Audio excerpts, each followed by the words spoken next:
आवाज थोड़ी सी यही आपकी कम आ रही है, आवाज थोड़ा सा बढ़ा लें। ढिंगरी मशरूम की खेती, यही हमारा विषय रहेगा आज का।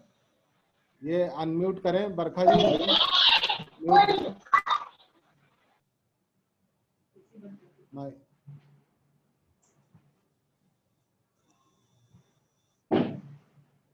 ढिंगरी मशरूम उगाने का जो समय है, जैसा कल भी हमारी चर्चा हुई थी कि जब गर्मी का मौसम समाप्त हो जाता है, वह ठंड का मौसम शुरू होता है, यानी सितंबर, अक्टूबर, नवंबर तक, जिसे हम गुलाबी सर्दी भी कहते हैं, जिसमें तापमान 20 से 30 डिग्री सेंटीग्रेड के आसपास बना रहता है, उचित रहता है।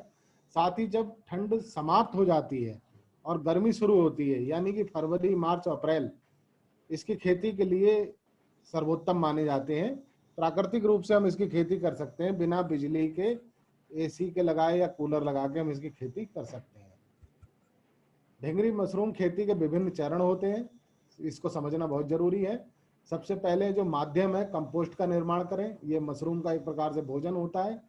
और कंपोस्ट में बीज स्पॉनिंग डालना, मतलब जब कंपोस्ट तैयार हो गया तो फिर उसकी बिजाई कैसे करनी है, और स्पॉनिंग की हुई कंपोस्ट को ढकना और उस पर 2.5 से 4 सेंटीमीटर मोटी आवरण मृदा बिछाना।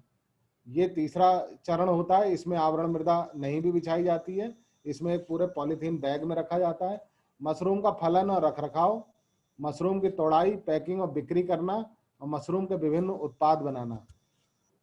ढिंगरी मशरूम के विभिन्न प्रजातियां हैं, उसमें से कुछ प्रजातियां का मैं आपका जिक्र करूंगा। ऊपर की जो 3 प्रजातियां हैं वो ठंडे मौसम के लिए उपयुक्त पाई जा रही हैं, जिसमें प्लोरोटस सुजार काजू, प्लोरोटस फ्लेविलेट्स, प्लोरोटस सेट्रियोपोइलेसिस, ये तीनों प्रजातियां जो हैं इस मौसम के लिए उपयुक्त हैं। और गर्म मौसम के प्लोरोटिस आस्ट्रियसिस, प्लोरोटस फ्लोरिडा और प्लोरोटस इरिगाई, ये प्रजातियां हैं। जब आप कहीं से भी सीड लेने जाएंगे तो प्रजातियां अलग अलग आपको देंगे। जो भूसा है, इसमें करीब 10 से 12 किलोग्राम भूसे की आवश्यकता पड़ती है। तो इसको भूसे का उपचार करना पड़ता है। भूसे के उपचार की, जैसे हमने सफेद बटन मशरूम में बताई कि 28 दिन का चक्र होता है, इसमें 2 या 3 दिन में ये चक्र समाप्त हो जाता है। तो इसकी कई विधियां हैं, जैसे रासायनिक उपचार विधि है, भाप द्वारा उपचार विधि है, और दूसरी और विधि है, वो मैं अभी बताऊंगा। तो जैसे रासायनिक उपचार विधि में ड्रम में 100 लीटर पानी, साफ पानी लेकर उसमें 7 से 10 ग्राम कार्बेंडाजिम, एक फफूंदीनाशी होता है, तथा 100 से 150 मिलीलीटर फार्मलिन को अच्छी तरह से मिला लें। और अब इस घोल में 10 से 12 किलोग्राम भूसा को 12 से 18 घंटे तक भिगो दें। ये पहले तो इस घोल को बना लें 100 लीटर पानी में, जैसा बताया है, और उसके बाद जो 10 से 12 किलोग्राम भूसा है उसको उस पानी में करीब 12 से 18 घंटे तक भिगो दें, और अच्छी तरह से डूबा रहे भूसा, क्योंकि भूसे का स्वभाव होता है कि ऊपर की तरफ को वो फूल के आ जाता है, तो ऊपर वाला हिस्सा सूखा रहेगा, नीचे वाला गीला रहेगा। तो इसलिए ड्रम को ढक्कन से बंद कर दें, और अगर ढक्कन को भी ऊपर उठा रहा है भूसा तो उसके ऊपर कोई पत्थर रख दें। पत्थर जो है वो निर्जीवीकृत होना चाहिए। इसके बाद भूसे से पानी को अच्छी तरह से निथार लें। एक बड़ी सी छन्ना बना लें लकड़ी का, उसके ऊपर उस भूसे को फैला दें और पानी को निथरने दें। या अगर छन्ना नहीं है तो साफ फरस पे, जो फरस निर्जीवीकृत है, उसके ऊपर उस भूसे को डालें, और फरस जो है वो हल्की सी ढलालदार होना चाहिए। तो इस प्रकार रासायनिक विधि से भूसे का पूरा उपचार हो जाता है। और इसके बाद इसमें जो है हम स्पॉनिंग, यानी कि जो ढिंगरी मशरूम का स्पॉन हम लेके आए हैं, वो उसी तरह से मिलाना है जैसे सफेद बटन मशरूम में हमने बताया था कि एक अखबार ले लेना, वो भी अखबार स्टरलाइज होना चाहिए, उस स्पॉन को उसमें निकालना। ये सब काम छाई में करने हैं, धूप में स्पॉन को नहीं खोलना चाहिए, क्योंकि धूप की किरणों से स्पॉन जो है वो समाप्त हो जाते हैं, उनको नुकसान होता है। तो उसको, स्पॉन को जब आप निकालेंगे तो उसमें से पिंड बने होंगे गेहूं के दाने के ऊपर, ढेले जैसे बने होंगे, तो उनको महीन महीन तोड़ लीजिए, एक मतलब चूरा जैसा कर लीजिए, और उसके बाद जो है उस भूसे में अच्छी तरह से मिलाना है। कैसे मिलाना है वो बाद में बताएंगे। तो पहली विधि है रासायनिक उपचार विधि, दूसरी है गर्म पानी द्वारा उपचार विधि। इसमें जो है हम करते क्या है, 200 लीटर क्षमता वाले ड्रम में 100 लीटर साफ पानी लेकर उसमें 10 से 12 किलोग्राम भूसा 12 से 18 घंटे तक भिगोते हैं। अगले दिन लगभग 50 लीटर पानी उसमें से गिरा देते हैं, और उसमें 50 लीटर पानी खौलता हुआ डालते हैं, जिससे पूरा पानी अंदर का गर्म हो जाता है और भूसा भी गर्म हो जाता है। अब ड्रम को ढक देते हैं, 1 घंटे तक रखने के बाद पानी अच्छी तरह से निकाल देते हैं और इस प्रकार माध्यम पूरी तरह से उपचारित हो जाता है। लेकिन ये विधि ज्यादा प्रैक्टिकल नहीं है, रासायनिक विधि की तुलना में ये विधि जो है उतनी प्रैक्टिकल नहीं है। जो किसान भाई जैसे वो वाला मशरूम करना चाहते हैं, जैविक मशरूम, उसके लिए ये विधि बहुत उत्तम मानी जाती है। तो उसमें जो है आप जो 50 लीटर पानी आपने बाहर नितारा है उसके स्थान पे आप 100 लीटर पानी बाहर नितारिए और 100 लीटर पानी घोलता उसमें डालें, क्योंकि 200 लीटर टोटल पानी है, तब वो अच्छे से जो है उपचारित उसमें हो जाएगा, फिर किसी तरह के संक्रमण की संभावना नहीं है। तीसरा है कि भाप द्वारा उपचारित कैसे करें। भूसे को भाप द्वारा भी उपचारित किया जाता है और इसके लिए जो है 8 से 10 घंटे तक भूसे को साफ पानी में भिगोते हैं और इसके बाद पानी से निकालकर भाप को प्रवेश कराते हैं। एक अलग से बॉयलर लगा होता है। ये काम कमर्शियल जो कंपोस्ट तैयार करती हैं एजेंसी या कोई फैक्ट्री में या बड़े किसान, वो लोग कर पाते हैं। तो वो एक बॉयलर लगाते हैं पानी का और वहां से स्टीम को ले जाके उस भूसे के अंदर जो है प्रवेश कराते हैं और लगभग 30 से 40 मिनट तक उससे स्टीम से ट्रीट करते हैं, तो भूसा जो है पूरी तरह से उपचारित हो जाता है और ये विधि जो है वो व्यावसायिक स्तर पर अपनाई जाती है। तो देखिए इस तरह से एक, अगर आप चाहें तो ऐसे ड्रम भी ले सकते हैं। जो भी चीज लेंगे वो स्टरलाइज होनी चाहिए। ये नीचे देखिए फार्मलिन रखी हुई है और ये फफूंदीनाशी रखा हुआ है और ये नपना रखा हुआ है। ये नाप के सब काम करना है, कोई भी गड़बड़ नहीं होनी चाहिए। जितना जो भी रेशियो बताया गया उसी रेशियो के हिसाब से आपको करना है। तो इस तरह से लोग ड्रमों में भी जो है भूसे को बनाते हैं। तो इस तरह आपका 100 लीटर अगर पानी का कोई ड्रम है तो आपके घर में ही जो है ढिंगरी मशरूम का कंपोस्ट तैयार हो जाएगी। और ये ढिंगरी मशरूम का देखिए स्पॉन रखा हुआ है, ये देख रहे हैं स्पॉन। तो अच्छे तरह से पूरी तरह से माइसीलियम जो है इसमें कवक जाल फैला हुआ होना चाहिए और ये डांट खुली हुई नहीं होनी चाहिए। डांट में किसी तरह का जो है लाल ना पड़े हो।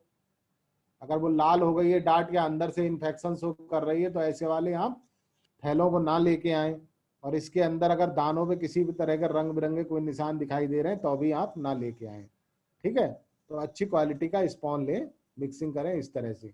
देखिए ग्रामीण स्तर पर रासायनिक उपचार की ये विधि भी अपनाते हैं। नीचे एक गड्ढा कर लेते हैं, पॉलीथीन फैलाते हैं, क्योंकि इतने बड़े बड़े टब आप कहाँ से लेके आएंगे। तो यहाँ पानी नाप के भर देते हैं, बाल्टियों से नाप के, एक बाल्टी की नाप ले लेते हैं 15 लीटर माना। तो इस तरह 100 लीटर पानी या 20 लीटर पानी जितना भी चाहिए वो इस तरह से बना लेते हैं। अब भूसा अलग तौल के रख लेते हैं और कितनी जो है हमें फार्मलिन डालनी है और कितनी कार्बेंडाजिम डालनी है, सब डाल के पहले से इसमें अच्छी तरह से मिक्स करके भी बनाते हैं। ये भी एक तरीका अपनाया जाता है। और उपचारित भूसे में स्पान मिलाने का देखिए ये तरीका है। जो उपचारित भूसा है उसे अच्छी तरह से आप पहले इस तरह से बीज को फेंकिए। ये देखिए स्पान फेंका जा रहा है, एक टब में लेके ये स्पान को इसमें डाल रहे हैं चारों तरफ से। इसे थोरो विधि कहते हैं, संपूर्ण रूप से स्पॉन को। फिर जो है दोनों हाथों से मिला देते हैं, जैसे रेता में सीमेंट मिलाते नहीं है मिस्त्री लोग, इसी तरह से भूसे में भी स्पॉन को दोनों हाथों से अच्छे तरह से मिला देना चाहिए ताकि वो सब जगह वो फैल जाए। और मिलाने के बाद फिर जो है ये पॉली बैग में 100 गेज आकार की जो पॉली बैग होती है, 100 गेज मोटाई की पॉली गेज, आकार जो होता है उसका 50 गुणे 60 सेंटीमीटर, 60 सेंटीमीटर लंबाई, 50 सेंटीमीटर चौड़ाई। और उसमें जगह जगह जो है बीच में छिद्र कर दें आप। वो जो हमारे पेपर में छिद्र करने वाला होता है उससे आप छिद्र कर सकते हैं। तो इसमें जगह जगह छिद्र कर देंगे तो ये इसके अंदर नमी जो है एक्सेस नहीं रहेगी। और भूसे को इसके अंदर जो ये स्पॉन मिला हुआ भूसा इस तरह से पैक कर देते हैं। और पैक करने के बाद ऊपर से इसकी जुड़ी बांध के या मुंह बंद करके ऐसे किसी कमरे में रख देते हैं। जिस समय फोटो लिया गया है तो यहाँ लाइट जल रही है, लेकिन ये कमरा अंधेरा रहना चाहिए। देख रहे हैं इस कमरे में किस तरह से ये स्पॉन फैल रहा है धीरे धीरे करके। तो लगभग 10-15 दिन बाद, 20 दिन बाद स्पॉन पूरी तरह से उसमें फैल जाता है। जब स्पॉन फैलता है तो इस तरह से देखिए ये स्पॉन फैल रहा है, पहले स्पॉट में फैलेगा वो, फिर वो सब एक दूसरे को मिक्स कर जाएगा, पूरे में फैल जाता है स्पॉन। ये देख रहे होंगे ना, जब स्पॉन फैल जाता है तो ये पूरा जो भूसा है एक पिंड में बदल जाता है। जैसे कोई पिंड होता है उस तरह का बन जाता है, ठोस हो जाता है। तो उसके बाद जो है ये पन्नियों को हम निकाल देते हैं और इनको जो है फिर ओपन में रख देते हैं, किसी लकड़ी के तख्तों के ऊपर या कोई बेड बनाते हैं बांस की, उसके ऊपर इसको रख देते हैं। और ये भी एक तरीका है, देखिए ये ये डलियां हैं, इसके अंदर भी रख देते हैं, यहाँ पन्नी लगाने की जरूरत नहीं है। बड़ा अच्छा मेथड है, ये विदेशी मेथड है। और भारतीय मेथड ये है, देखिए यहाँ पे इन्होंने पन्नी हटाई नहीं है, पन्नी ऐसी लगे रहने दी है और इसमें से छिद्र है उसमें से बाहर आ रहा है।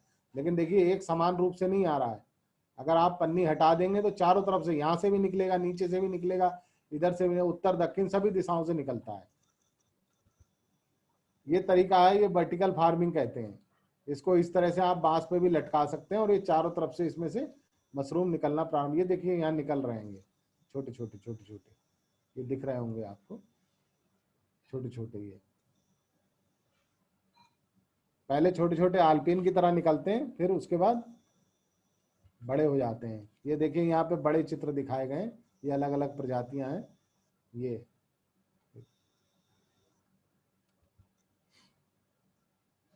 इस तरह से देखिए बांस के ऊपर रखा हुआ है।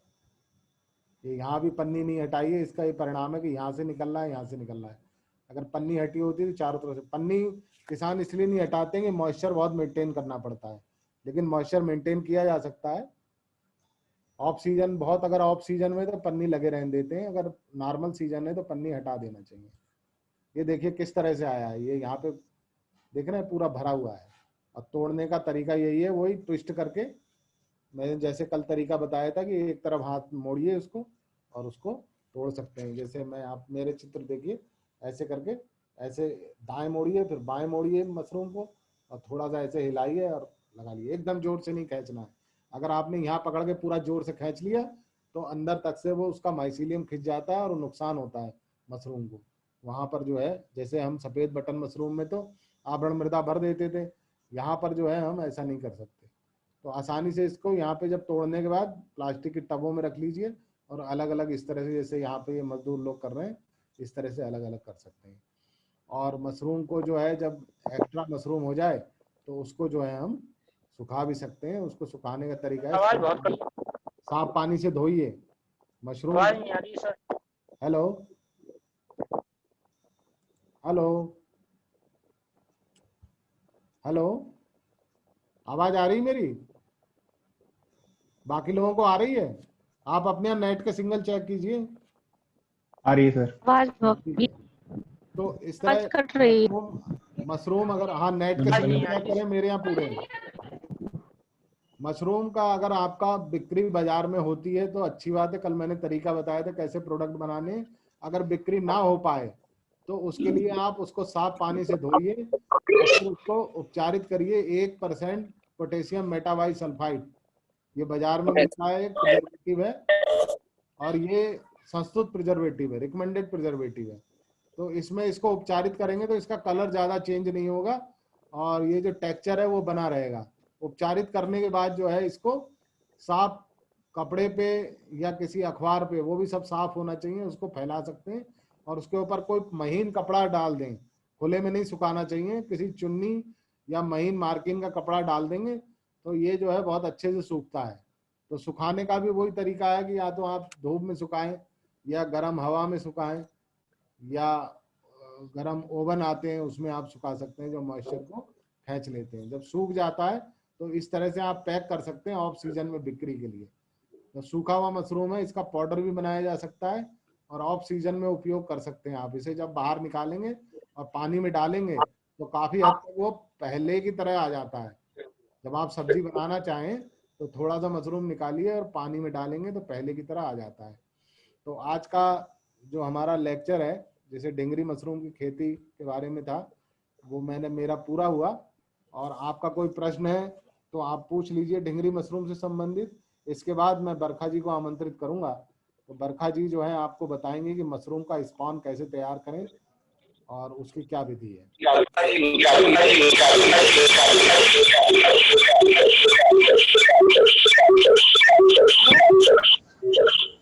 Hello sir. Hello hello sir, हम बरेली से बोल रहे हैं। हेलो, आप अनम्यूट कर लें। रंजीत जी आप अपना अनम्यूट कर लें। जी जी बोलिए सर।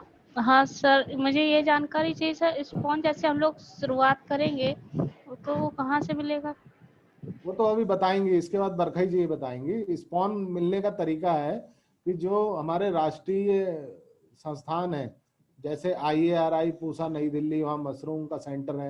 इसके अलावा हमारा पंतनगर विश्वविद्यालय में मशरूम उत्पादन एवं रिसर्च सेंटर है। जो भी है, आप जहाँ भी नजदीक रहते हैं राष्ट्रीय संस्थानों से लीजिए। इसके बाद अगर राष्ट्रीय संस्थान से नहीं मिलता है तो प्राइवेट जो हमारे कृषक हैं वो भी मशरूम की, उनके पास भी लैब है अच्छी गुणवत्ता का, वो भी मशरूम रखते हैं, तो वहां से भी आप मशरूम ले सकते हैं। जैसे पीलीभीत में मशरूम है लैब, और भी स्थान है जहाँ से भी आपको सुविधाजनक लगे अच्छी क्वालिटी का, आप वहां से मशरूम ले सकते हैं। ऑनलाइन लेना सही रहेगा? है हेलो तो सर ऑनलाइन लेना सही रहेगा? ऑनलाइन मशरूम कैसे आएगा आपके यहाँ, क्योंकि बहुत ही पेरिसेबल आइटम है। ऑनलाइन अगर आ रहा है तो मंगा लीजिए, तो कैसा होगा सामने देख के मंगाइए उसको। मैंने कई तरीके बताए ना कि मशरूम को आप सामने देखिए कि वो किस तरह का है, उसमें क्या क्या गुण होने चाहिए स्पॉन में। अगर सामने देख के नहीं लाएंगे, गलत आ गया तो आपको नुकसान हो जाएगा। रंजीत जी, जी सर। क्या हम लोग एक बैच के लिए स्पान मंगा करके दे सकते हैं? हाँ, दिया जा सकता है। तो आप उसका अरेंजमेंट कर लीजिए। एक बैच के लिए हम लोगों को दे देंगे। जो लोग करना चाह रहे हैं जी जी, उनके लिए मशरूम, पहले बैच के लिए हम मशरूम का स्पान अरेंज कर देंगे। नहीं तो ढिंगरी का है या सफेद बटन मशरूम का? ढिंगरी तो थोड़ा आसान है। ढींगरी का ही करेंगे क्योंकि दैट इज मतलब इजी है थोड़ा सा करने में। इजी है। और लोग शुरू करें तो ढींगरी से ही शुरू करें, जिससे हाँ उनका कॉन्फिडेंस लेवल बढ़ेगा हाँ वंस दे आर सक्सेसफुल। ठीक है, तो मैं बरखा जी को इनवाइट करता हूं। Please take the session. बोलो। धन्यवाद sir. Barkha ji double click करें अपने उस पे। ठीक है, बरखा जी डबल क्लिक कर दें अपने वाले वीडियो पे। नहीं है, वो स्क्रीन है, वो चलने दीजिए। बरखा जी शुरू करेंगी। बताओ इंट्रोडक्शन तो। धन्यवाद सर। आप वहाँ पर उपस्थित सभी लोगों को, केवीके स्पेशली केवीके के सदस्यों को मेरा सादर नमस्कार। मेरा नाम बरखा है और मैं RHA mushroom spawn lab Pilibhit से आपके सामने मशरूम की स्पॉन कैसे तैयार होता है उसकी जानकारी लेकर उपस्थित हुई। सबसे पहले तो मैं बता रही हूँ कि स्पॉन होता क्या है। मशरूम के बीज को हम लोग स्पॉन बोलते हैं। अब उसको तैयार करने की कैसे विधि होती है वो बताना चाह रही हूँ मैं आपको।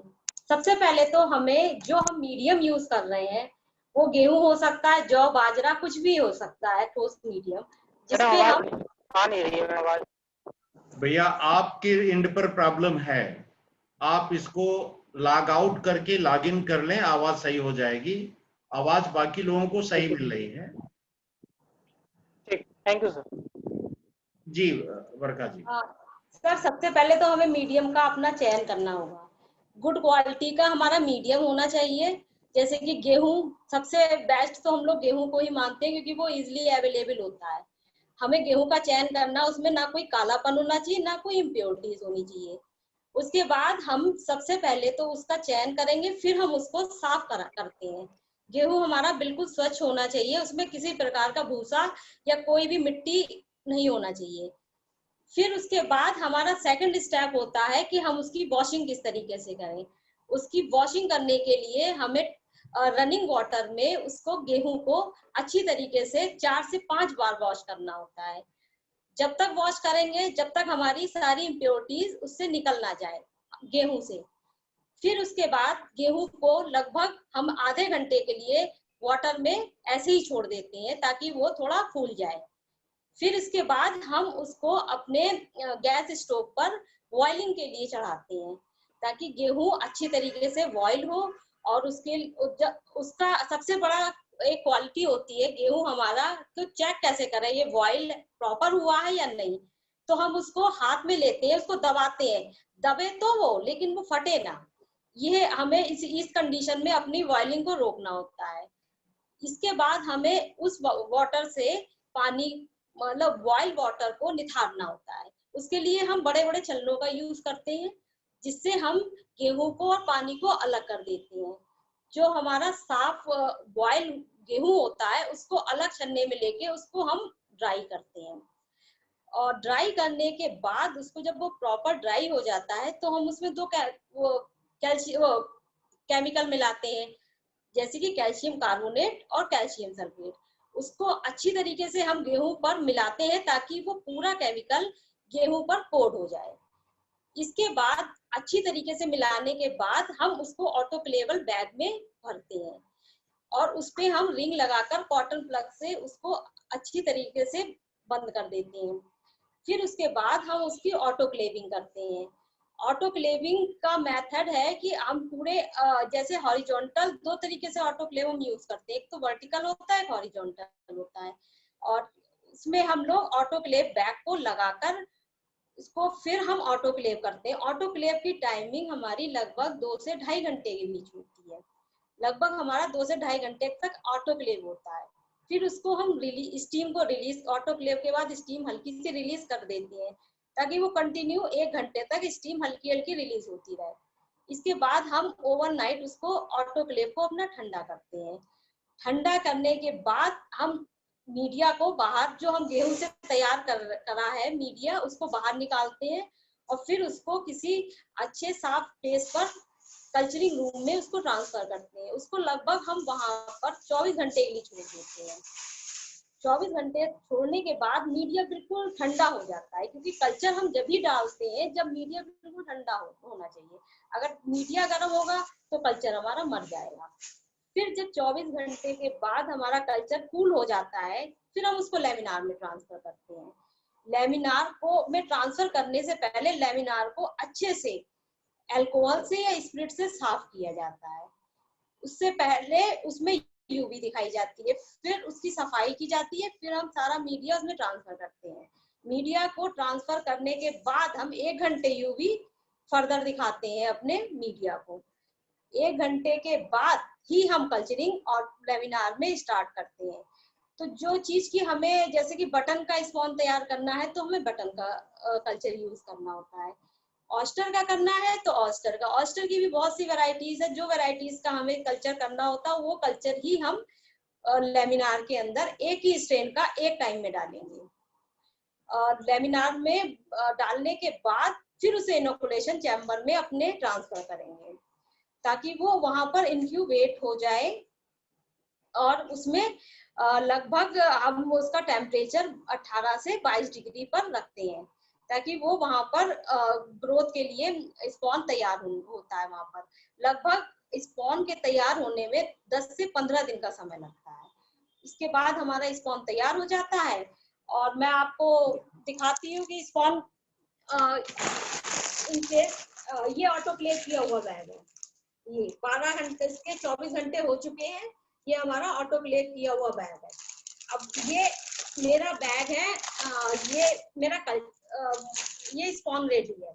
इसमें जो मैंने इसमें 10 दिन पहले कल्चर डाला था वो रेडी होके ये इस तरीके से दिखता है। हमारे बेस्ट स्पॉन की यही पहचान होती है कि उसमें कोई स्पॉट ना हो, और यही कंडीशन में हमें बोना चाहिए, बिजाई करनी चाहिए। देखिए इस तरीके से हमारा स्पॉन होना चाहिए।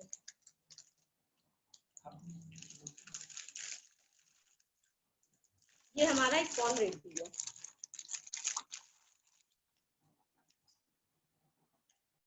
अगर किसी का कोई क्वेश्चन हो तो पूछें। मैडम ये कल्चर कहाँ से मिलेगा अगर हमें स्पॉन रेडी करना है तो? कल्चर तो हम लोग खुद भी तैयार करते हैं, लेकिन अगर हमको कल्चर इमीडिएटली चाहिए होता है तो पंतनगर यूनिवर्सिटी हो गई अपनी, और अपनी बहुत सी जो यूनिवर्सिटी है, सोलन है और कई यूनिवर्सिटीज में हमारा कल्चर बनता है, वहां से हम कल्चर इजीली मंगवा लेते हैं। Okay, thank you. इसके अलावा सोलन में ICAR का इंस्टीट्यूट है, हाँ जी, डायरेक्टरेट ऑफ मशरूम रिसर्च, वहां से भी मिल सकता है और वहां मशरूम का कलेक्शन बहुत अच्छा है। हिमाचल या सोलन ज्यादा दूर नहीं है, थोड़ा सा भी स्थितियां ठीक हो जाने के बाद, क्योंकि अभी अगर आप जाते हैं तो क्वारंटाइन की प्रॉब्लम है। बाद में जब भी स्थितियां ठीक होती हैं, कभी हो सकता है कि हम लोग आपको एक बार विजिट कराएं इंस्टीट्यूट का, वहां सारी चीजें आपको डिफरेंट वैरायटी की मशरूम मिल जाएगी देखने के लिए। Okay, thank you sir. तो थैंक यू आभा जी, आपने काफी अच्छी जानकारी दी। अच्छा, क्या मशरूम स्पान अलग अलग जैसे जो वैरायटीज हैं उनके लिए तरीका स्पान बनाने का एक ही है या सबके लिए अलग अलग तरीका अडॉप्ट करते हैं? सर बटन, मिल्की और ऑयस्टर का सेम है, और उसमें हम ग्रेन ही यूज करते हैं, गेहूं यूज करते हैं, लेकिन कल्चर अलग अलग होता है सर सारी अच्छा। वैरायटी।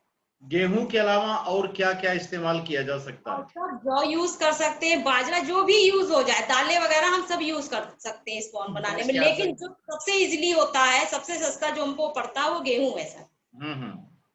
दाल का इस्तेमाल किया जा सकता है? हाँ जी सर, कर सकते हैं, पर सर दाल कॉस्टली पड़ता है हमको बहुत। निश्चित रूप से गेहूं के कंपैरिजन में। बेसिकली हाँ, क्या ये हम माउंट करने, जो स्पान के लिए गेहूं और या बाजरा या ज्वार जो भी इस्तेमाल करते हैं, ये हाँ सर। माउंटिंग मटेरियल है या न्यूट्रिएंट भी लेता है गेहूं से और बाजरा से? और सर न्यूट्रिएंट भी प्रोवाइड कराता है गेहूं से, गेहूं प्रोवाइड कराता है ग्रोथ के लिए। अच्छा, आपने वो बनाने का पूरा विधि लिख रखा है, एक बार अगर बिल्कुल कैमरा सर, घुमा देखिए। दे, हाँ, तो सब लोग स्टेप पे सारा देख लेंगे। Okay sir. ऊपर से थोड़ा सा नीचे मूव करें तो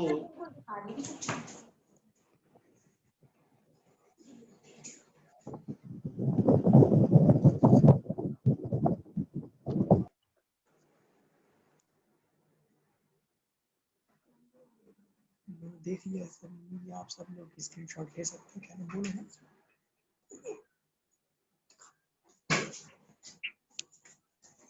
जी सर स्क्रीनशॉट ले लीजिए, जो भी लोग लेना चाहते हैं। स्क्रीन शॉट मैं भी ट्राई कर रहा हूँ। स्पान बीज बनाने की विधि: उच्च गुणवत्ता का गेहूं लेते हैं, अच्छी तरह हाँ सर। साफ करते हैं, गेहूं को साफ पानी से धोते हैं, यस गेहूं सर। को उबालते हैं, उबले हुए पानी से पानी निकाल करके उबले हुए गेहूं को सुखा लेंगे जी, और सुखाने के बाद सुखाने के बाद सर इसमें कैल्शियम सल्फेट और कैल्शियम कार्बोनेट सल्फेट और कैल्शियम कार्बोनेट मिलाते हैं। कैल्शियम सल्फेट और कैल्शियम कार्बोनेट कहाँ नॉर्मली दुकान पर मिल जाता है या? हो रहा है स्क्रीन पे? सर मिल जाता है ये, वैसे हम साइंटिफिक दुकानों से ही लेते हैं कैल्शियम सल्फेट और कैल्शियम कार्बोनेट। अच्छा, और मिक्स किए हुए गेहूं को ऑटोक्लेव बैग में भर करके उनको ऑटोक्लेव करते हैं 2 से 2.5 घंटे। हाँ सर। ऑटोक्लेव किए बैग को ठंडा करते हैं 24 घंटे तक। Yes sir. इसको कल्चर मिलाते हैं लेमिनर फ्लो में, जिससे कि उसमें कोई इन्फेक्शन बाहर से ना होने पाए। हाँ जी सर। क्योंकि ये बात ध्यान रखने की है कि चूंकि ये स्पोर्स होते हैं और बाहर से अगर कुछ मिल गया, कोई अनवांटेड स्पोर आ गया, तो वो समस्या पैदा कर सकता है। फिर कल्चर किए हुए बैग को इंक्यूबेट करते हैं रूम में। लगभग क्या टेम्परेचर रखते हैं इंक्यूबेशन का? हाँ सर। इंक्यूबेशन टेम्परेचर कितना रखते हैं? सर 18 से 22 डिग्री, डिपेंड करता है स्ट्रेन पर। अच्छा, कि हम क्या बना रहे हैं, बटन बना रहे हैं या ऑयस्टर बना रहे हैं सर। ऑयस्टर के लिए कितना चाहिए? सर लगभग 20 से 22। अच्छा, हाँ जी सर। ठीक है, थैंक यू। हाँ इमरान जी, आप क्या कुछ कहना चाहते हैं? जी सर, मेरा विजिट करा रही हूँ लैब का। अच्छा, ठीक है सर, मेरा एक सवाल है आपसे। हाँ बताएं। सर, अगर ये हम स्पोन खरीदना चाहें तो हमें IARI में जो मेला लगता है दिल्ली में, IARI में मेला लगता है, वहां मिल जाएगा, पंतनगर में मिल जाएगा। सर ये क्या केवी के केंद्र पर मिल सकता है बरेली में? नहीं, केवी के केंद्र में एक बार के लिए हम मंगवा रहे हैं जी। आप जो व्हाट्सएप ग्रुप है उस पर हम डाल देंगे मैसेज। जब भी हम मंगवाते हैं तो आपको एक बार के लिए उपलब्ध हो जाएगा, और उसके बाद फिर फ्यूचर में जहां आप खुद भी मल्टीप्लाई कर सकते हैं, इसके अलावा जहां जब आपको जरूरत होगी तो आपको एड्रेस दे देंगे, आप वहां से ले सकते हैं। सर तो क्या इस बार कोरोना काल चल रहा है, तो क्या मेला लगना संभव है इस बार? नहीं, मेला तो लग रहे हैं जी, लेकिन इस बार डिजिटल मेला लग रहा है। अच्छा। अभी पीएयू का मेला कल रहा है और जी। पूरा मेला उन्होंने वीडियो पर प्रेजेंट किया है। अच्छा। स्टॉल लगे हुए थे, कैमरे घुमा करके दिखा रहे थे, जी। यूट्यूब पर और जूम पर लोग देख रहे थे। क्योंकि आज की जो सिचुएशन है, हम इनवाइट नहीं कर सकते लार्ज गैदरिंग को। जी। हम जो मशरूम की ट्रेनिंग आज ऑनलाइन कर रहे हैं उसका भी कारण वही है। अदरवाइज ये स्किल ट्रेनिंग है, स्किल ट्रेनिंग ऑनलाइन में थोड़ा सा दिक्कत होती है। आप स्वयं करके जब देखते हैं तो बेहतर समझ में आता है। जी। जी, अन्य किसी को कोई प्रश्न है भैया? सर मेरा नाम विश्व कुमार है सर, मैं बरेली में कॉलेज नगर में रहता हूँ। विशाल सर मेरा ये सवाल है, मेरे जो घर है छत के ऊपर कमरे बने हुए हैं सर, चारों तरफ से मुझे धूप लगती है और मैं बंटन मशरूम की खेती करना चाहता हूँ, तो वो दोनों कमरे बंटन मशरूम के लिए सक्सेस हैं? मैं समझता हूँ आभा जी बेहतर इसका उत्तर देंगी। मैं बता रहा हूँ जी। हाँ ठीक है रंजीत जी। ऐसा है, चारों तरफ से धूप लगती है और अंदर तापमान जी सर रेगुलेट आपको करना है, तो रोशनदान अगर है तो वो बंद जी कर जी दीजिए पूरी तरह से, ठीक है। जी और बिल्कुल चारों सर। तरफ से जो है, अगर तीन तरफ से, खासकर दक्षिण दिशा से और पश्चिम दिशा से, अगर आप टाट बोरी या छप्पर उसके दीवार पे बाहर से लगा दें तो वो जी कंट्रोल हो जाएगा अंदर का तापमान। और अंदर के तापमान जी को सर। मैं सभी को बता दूं कि जो भी मशरूम का घर बनाते हैं, कई किसान गलती ये करते हैं कि वो टीन का दरवाजा रख लेते हैं। अब टीन के दरवाजे से अंदर टेम्परेचर कैसे मेंटेन होगा? जी जी कि इतनी गर्मी पड़ती है, कभी कभी आप देखिए दिसंबर में भी गर्म रहता है, तो अंदर जो है किसान परेशान हो जाते हैं, मशरूम उनके नहीं आगे बढ़ता है, रन नहीं करता है। जी तो इसलिए इसमें एक एंटी चैम्बर बनाया जाता है। एंटी चैम्बर ये समझिए कि जो दरवाजा है उसके बाहर एक दरवाजा और बनाइए, ठीक सर। बाहर से आप पॉलीथीन का बना के रखिए ताकि जी उसके अंदर आप पहले घुसें फिर अंदर घुसें, जैसे कि कोल्ड स्टोरों में होता है, देखा होगा, जी दो दरवाजे होते हैं, एक अंदर पहले जी घुसेंगे, फिर एक उसमें करीब 8-10 फीट की जगह होती है, फिर आगे अंदर होता है। तो इस तरह से मेंटेन करना है। और खिड़की का साइज मैंने बताया था अपोजिट डायरेक्शन में।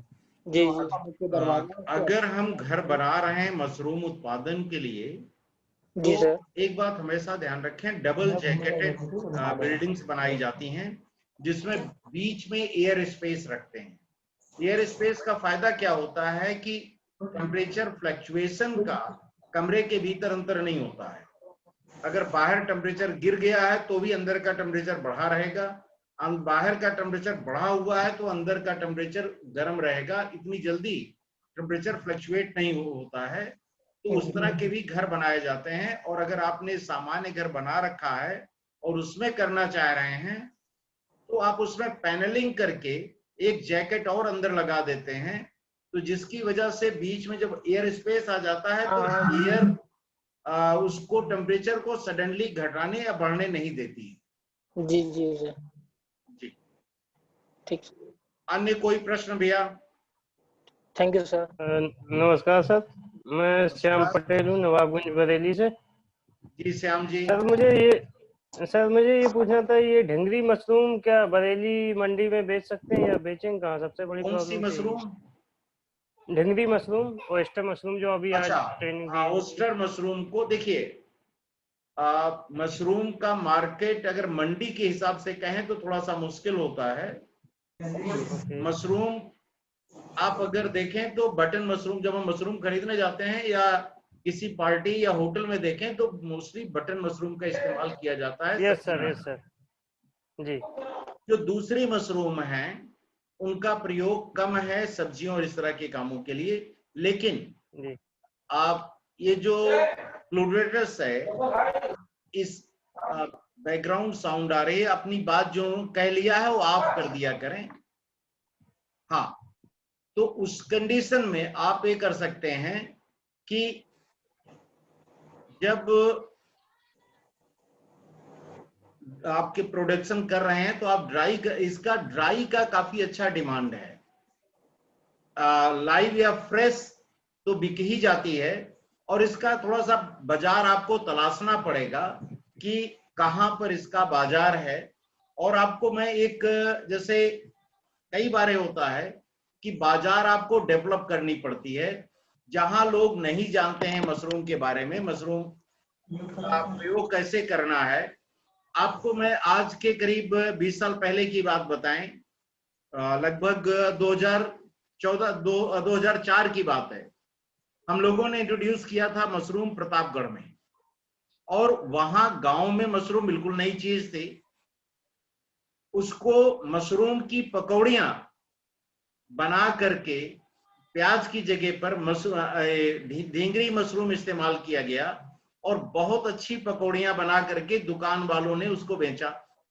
शुरू में 1-2 दिन लोगों को खाने में उसका समझ में नहीं आया, लेकिन धीरे धीरे जब वो खाने लगे तो उनको उनका टेस्ट मिल गया।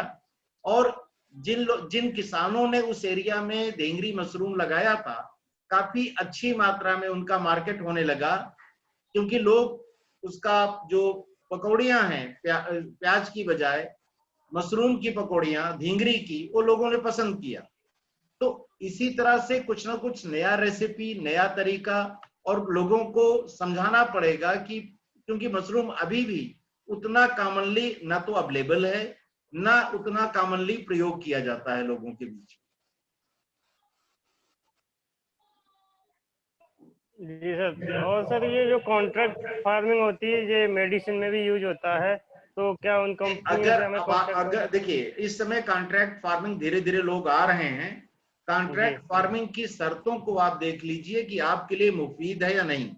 और दूसरी चीज है, जिसके साथ आप कॉन्ट्रैक्ट करते हैं, ये एश्योर कैसे होगा कि वो उठाएगा ही, क्योंकि कई बार देखने में आता है कि बाजार में रेट अगर गिर गए तो आदमी पलट करके वापस नहीं आता है। टमाटर के केस में ये कई जगहों पर हुआ है कि वहां टमाटर 25 पैसे किलो लोगों को बेचना पड़ा, क्योंकि बाजार मंडी का भाव गिर गया है।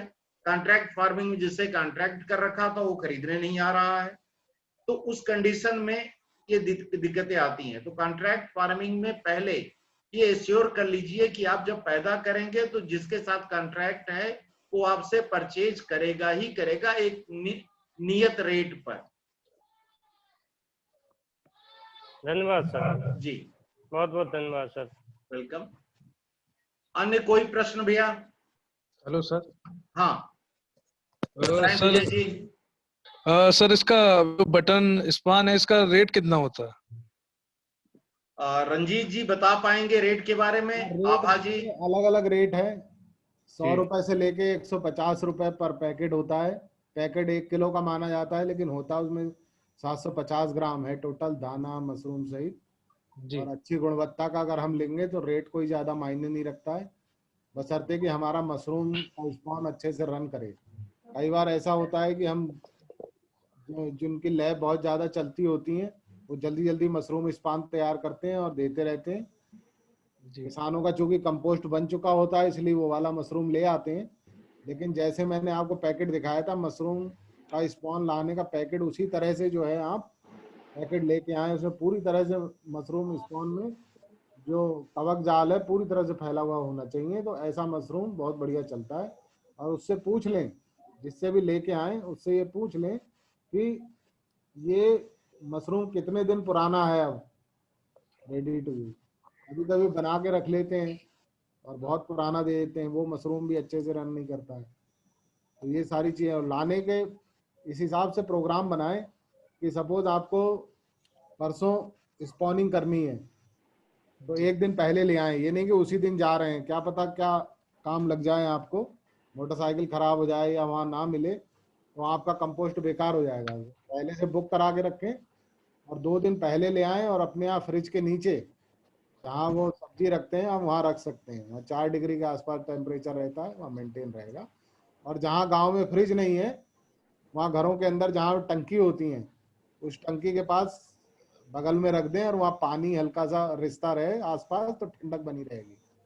वहाँ पे भी रख सकते हैं आप। गर्म स्थान पे ना रखें और धूप से बचाएं आप मशरूम जब भी लाएं। तो पैसा जो है कोई मायने नहीं रखता है, 100 रुपए से लेके 150 रुपए तक का अच्छी क्वालिटी का मशरूम स्पॉन मिलता है। ज़्यादा सस्ते के चक्कर में कई लोग मुरथल से और हरियाणा से ले आते हैं, फिर यहाँ आके मतलब वो परेशान हो जाते हैं, क्योंकि वहाँ जल्दी जल्दी तैयार होता है, थोड़ा थोड़ा स्पॉन रन किया और वो भर देते हैं। तो वहाँ 70 रुपए का भी मिल जाता है, 75 का भी मिलता है। और जी। कुछ पार्टियां बीच में आती हैं, ब्रोकर बन जाती हैं, वो लेके आती हैं कि मैं ले आऊंगा, तुम्हें 2 रुपए कम बताएंगे। भारत की जो अमूमन आबादी है उसकी आदत है बार्गेनिंग करने की, तो अगर 2 रुपए भी कहीं सस्ता मिलता है तो पहले उसको लेते हैं। लेकिन गुणवत्ता भी जाना चाहिए। पहली बार अगर आप सीखने के लिए कर रहे हो तो मुश्किल से 1 या 2-3 पैकेट की आवश्यकता होगी आपको। पहले आप सीख लीजिए, तो धीरे धीरे बहुत बातें आपको समझ आएंगी। मौका लगा तो कभी आप जो राष्ट्रीय मशरूम रिसर्च सेंटर है सोलन के में, आप वहाँ जरूर घूम के आइएगा। आपका सारी बातें जो है क्लियर हो जाएंगी, मशरूम से जुड़ी हुई अनेक समस्याएं दूर हो जाएंगी आपकी। धन्यवाद। आभा जी, धन्यवाद सर। आभा जी, क्या हाँ जी, आपके सर। पास मशरूम का स्पान उपलब्ध है? सर मेरे पास मशरूम का स्पॉन इस समय ढिंगरी का उपलब्ध है सर। अच्छा, आवश्यकता हाँ। पड़ने पर आपके यहाँ से किस रेट में मिलेगा ये? सर मेरे यहाँ से स्पॉन 100 रुपीज पर केजी मैं देती हूँ ढिंगरी का, और 120 देती हूँ बटन का। बटन। और सर मेरा वेट जो स्पॉन का होता है वो पूरा 1 kg होता है। ठीक है, और थैंक यू। सर बहुत ही अच्छी क्वालिटी का होता है, जिसमें कोई भी शिकायत अब तक तो किसानों को मेरे से आई नहीं है। बटन का सीजनल बनाती हूँ, जैसे गर्मियों में जो बटन का चलता है वो मैं स्पॉन तैयार करती हूँ। जो जाड़ों में ज्यादा ठंडक में जो ग्रो कर जाता है वो स्पॉन तैयार करती हूँ। और होम डिलीवरी भी है, जैसे कि बरेली का कोई बंदा है अगर मेरे से स्पॉन परचेज करता है, बुक कराता है, अकाउंट में मेरे पैसा ट्रांसफर करता है, मैं उसको बरेली की बस में रखवा देती हूँ, या कहीं भी जैसे लखनऊ हो गया कहीं पर भी मैं उसको स्पॉन पैक करके रखती हूँ, और वो वहां पर बस स्टैंड से अपना स्पॉन ले लेते हैं। सर ये हम लोग फैसिलिटीज हम लोग प्रोवाइड कराते हैं। ठीक है, thank you. Okay sir, thank you sir. तो किसान भाइयों, आपने देखा कि आभा जी भी उपलब्ध कराती हैं। इसके अलावा जो नेशनल सेंटर्स हैं, ICR इंस्टीट्यूट्स है, वहां पर भी तैयार होता है। और अगर ज्यादा किसान यहाँ करना शुरू करते हैं तो हम लोग व्यवस्था ये कर सकते हैं कि अपने यहाँ, क्योंकि इस्टेब्लिश करने में ज्यादा समस्या नहीं है, अपने यहाँ कोई किसान अगर करना चाहता है तो बैंक से लोन भी अवेलेबल है, और सब लोग मिल करके अगर किसी एक किसान को प्रमोट करते हैं तो आदमी स्पान अपने यहाँ तैयार भी कोई भी किसान कर सकता है। और जो तकनीकी जानकारी है उसके लिए हम लोग सदैव उपलब्ध हैं, कोई भी तकनीकी जानकारी के लिए। तो थैंक यू आभा जी। आज के लिए हम सेशन को यहीं पर विराम देते हैं। कल पुनः सर जी। हाँ रंजीत, मुझे जानकारी पूछना था। हाँ बताएं। उनका नाम बरखा है, बरखा। हाँ सर मेरा नाम दिव्य प्रकाश है सर। हाँ बताएं दिव्य प्रकाश जी। सर वो डिंगरी मशरूम है जो सर, उसका जैसे कि कंपोस्ट तैयार करेंगे जैसे कि, हाँ, तो उसके लिए 12 से 18 घंटे में मतलब कंपोस्ट का जो भी प्रोसेस है वो हो जाएगा। उसके बाद सर उसका प्रोसेस है उसको सुखाने का। उसका क्या प्रोसेस है सर? जैसे कि उसको पानी से मतलब निकालना है ना सर कंपोस्ट के लिए। हाँ, तो सर उसमें जो सर स्पॉन डालेंगे सर, उसका मतलब कितने दिन, मतलब किस टाइम तक उसको डालेंगे स्पॉन उसमें? हाँ रंजीत जी। जी ऐसा है, जो मशरूम का जो कंपोस्ट है, भूसा है, वो जब उपचारित हो गया तो उसके बाद एक बड़े छल्ले के ऊपर उसको फैला देंगे पानी निथरने के लिए, और 4 घंटे तक हम उसे पानी निथरने देते हैं। ऐसा माना गया है कि 4 घंटे में पूरा पानी निथर जाता है, बूंद बूंद करके गिरता रहता है। जी सर। और उसके बाद हम उसमें जो स्पॉन मिलाएंगे, वो स्पॉन मिलाने का तरीका ये होता है कि अगर 10 किलो में 1 पैकेट, 10 किलो अगर भूसा है तो 1 पैकेट जो है स्पॉन का हम उसमें मिला दें। और मिला के जब हम पैकेट बंद करेंगे तो उसमें कम से कम 15 से 18 दिन बाद वो माइसीलियम पूरी तरह से फैल जाएगा। 1 पैकेट मतलब 1 किलो? हाँ, 1 किलो जो है वो 10 किलो भूसे के लिए पर्याप्त है। और अगर 10 सर इसका जो कंपोस्ट तैयार करेंगे इसका, हाँ सर इसका जो कंपोस्ट तैयार करेंगे जैसे कि, तो इसका वैसे ही पानी का प्रोसेस है सर। इसके बाद सर इसको 4 घंटे का हो गया सर, उसमें और कुछ मिलाना नहीं है सर? नहीं, कुछ नहीं मिलाना है, पानी में पहले मिलाना है जो बताया था, कार्बन डाइजिम और वो फार्मलिन। ठीक सर। हाँ कार्बन डाइजिम और फार्मिंग है सर, फार्मलिन। ये जो है सबसे पहले हाँ सर चाहूंगा कि आप ढिंगरी मशरूम शुरू करें।